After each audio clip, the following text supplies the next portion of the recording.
this is a quick overview. So you've got all these terms being bandied about: Scrum, rapid application development, Kanban, lean, behavior-driven development, trust-driven development, feature-driven development, FDD, DDD, domain design development, DSDM, dynamic systems development mode.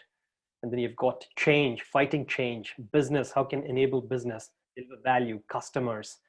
And then of course the important thing is about the lean, how can change, how you can be a lean, how you can keep it lean and not really have too much of fat in your in the processes, in the systems, in the businesses. So it's all about responding to change. So all these things that you see on the screen is actually kind of, it's in a nutshell, it's pretty much what is Agile. So it's all about, if you ask me, the most important thing here is Agile is this one. It's change. It's about identifying the change, defining it, communicating it, and then being able to actually kind of responding to the change in a fitting manner, which was the real big shortcoming of Waterfall. So we're going to discuss in detail all of these. And of course, we'll touch upon the some of the evolution of methods we were talking about, the rapid application development, RAD. So started off from there. We could actually touch upon some of the case studies. In fact, there were some of the Bohm Spring model, Barry Bohm, who created the Spring model, which was the kind of foundation for Agile. It's more of iterative and incrementally. In fact, the Eurofighter airplane, which is basically a fighter jet created both by the UK and the European forces together. That actually has been created on the DSDM platform, on the methodology called DSDM. I think I'm talking about a good 15, 20 years ago. They followed this Agile methodology. Collaboratively, they built across different distributed teams. And there's so many different other case studies, success factors for Agile. So we don't have to talk about it because it's already sold.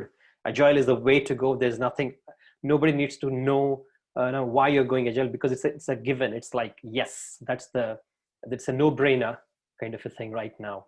But we'll touch upon all these things as we go through the next few slides. Of course, Scrum is a very popular methodology. That's where your so-called sprint concept has come through, the sprint as a time box, sprint review, sprint retrospective, sprint planning, your Scrum Master role, the CSM, Certified Scrum Master, Scrum Product Owner. All of these are terminologies which has come through from Scrum, very popular, good for small teams, but SAFe and DSDM are the ones which are actually the scaled Agile framework. Or these two are really important for the bigger, if you want to really scale it up to a big organization across the teams, then this is the way to go. In fact, if you ask me what is the flavor of the season, it's called SAFe. SAFe is more of the flavor of the season. It's the hottest thing in the market now. So if you've got a SAFe Agilist certification, you can really get some really good opportunities in the market. And of course, Scrum Master is really important as well. There are quite a few things there. And then Kanban is a very popular, the so-called Kanban board, which is actually having the to-do, doing, done kind of a board, Trello, Jira. They're all based on the Kanban framework. So it's again very popular. And BDD, the given, when, then, that's a very popular kind of acceptance criteria, how you write the acceptance criteria in that format, given, when, and then. Again, it's coming through from BDD, behavior-driven development. And of course, user stories are there, which is actually, again, customer-driven, customer-centric development.